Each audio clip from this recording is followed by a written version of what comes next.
Welcome back, pals and gals. My name is Captain Cuba, and today I'm talking about Uncharted: The Lost Legacy. Now let me just say that I'm a huge Uncharted fan. Don't believe me? Here's a picture of myself holding an Uncharted 3 promotional Pepsi cup. Man, I used to be good looking. Luckily, appearances don't matter, because even though Uncharted: The Lost Legacy appears to be small and insignificant, it's a full-fleshed out Uncharted game with awesome moments to talk about. So spoilers if you haven't played the game and want to, which you should. It's quite awesome. If so, stop this video right now, because I will be talking about the top 5 moments of Uncharted: The Lost Legacy.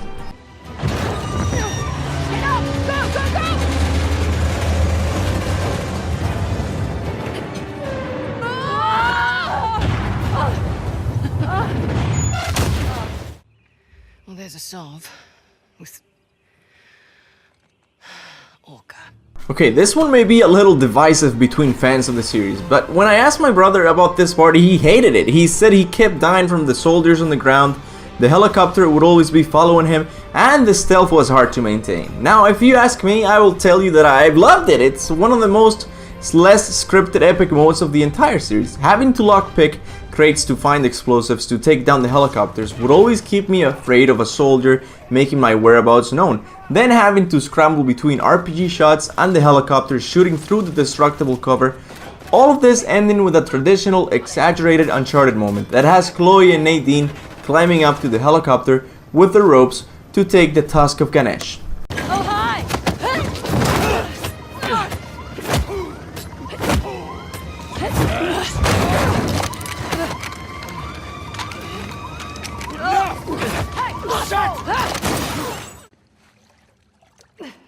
My God, are you seeing this? You know, at this point, I've run out of words. Oh boy, I gotta say this again. I freaking love statues. It's not even a healthy passion anymore. I should check myself with a shrink. But anyways, aside from utilizing an amazing graphics engine that shows the statue with great detail, I mean, just look at the light reflecting on its head. It is also a fun distraction from all the shooting going on in the game. The first section of the puzzle consists of making the player move Shiva's arm in the right position to climb them and open water vaults that have the water slide down the previously mentioned arms. Slippery. And the second part of the puzzle is a full-on nostalgic throwback to Uncharted 2's light reflecting puzzle that has Chloe and Nadine bounce around the light source with reflecting plates.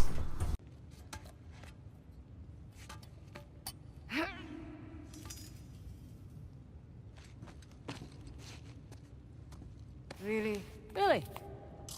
At number 3, we have Naughty Dog's Jurassic Park moment.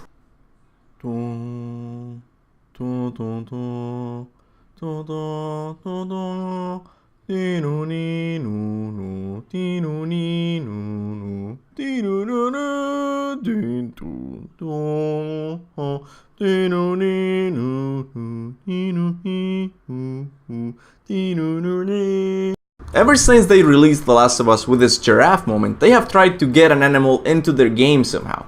For Uncharted 4 was the lemur encounter, and in this game is the elephant. Much like Shiva's statue, this section of the game serves as a tension diffuser, especially since this part takes place after Nadine knocks Chloe's lights out for lying to her. Your history with the salve made you the obvious. So this part takes all of that tension between them and melts it away by being the most calm part of the entire game. You get to save the elephant and feed him some fruit, culminating with the elephant reuniting with its family. Ah, this is too cute. Nadine, take a picture. Move over a little. That's good. Now, reach that way and hold out your hand. What? Much safer way to pet an elephant. Much obliged. Since you guys enjoy my theory videos the most, I should make a case study explaining why gamers like to feel pain and frustration.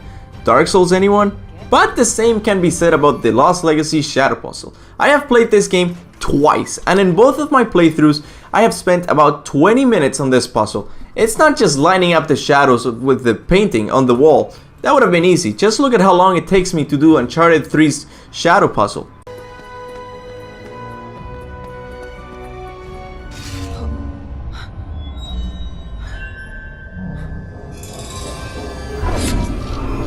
The difference with this one is that you also have to use the pieces to stop other pieces from falling into the wrong place. But this messes up your memory, as you forget where the original piece was from. And whatever you do, do not consult Nadine's advice. She will make you look away from the puzzle to give you a duh hint. Little help? You need to move the pieces so the shadows line up with the shapes on the mural. Really? But why is it a number 2? Because I love a fair challenge every once in a while, and it's hands down the best puzzle of the entire series.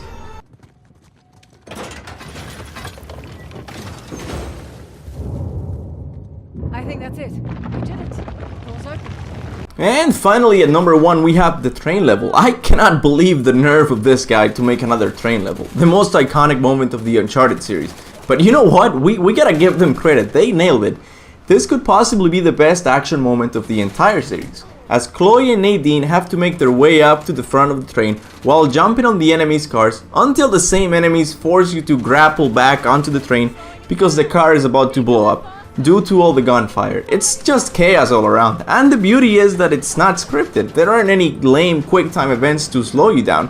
The game gives you full control. If you truly want to see how impressive this part is, equip the slow motion mod and play it from beginning to end. It will take you about an hour to finish, but it's worth it.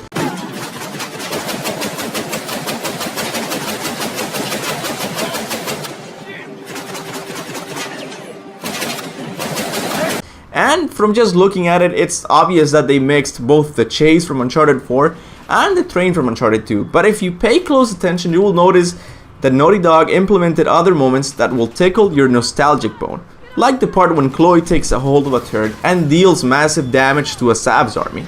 To the turret section in Uncharted 2 where Nate does the same thing. Or both of them barely making it out of the falling train is identical to Nate barely making it out of the falling train.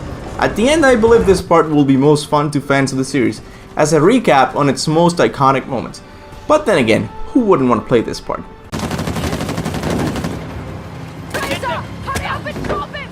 I'm slipping! Need me to do that? And that'll be all for today. What did you guys think of my list? Do you agree with it? Do you have other favorite parts? If so, leave a comment down there. If you liked the video, give it a thumbs up and share it with your friends. It helps me out a bunch. If you have found my voice to be manly and empowering, check out some of my other videos, like my latest God of War video or my top 10 crash levels. And that's it. I've been your host, Captain Cuba. Goodbye.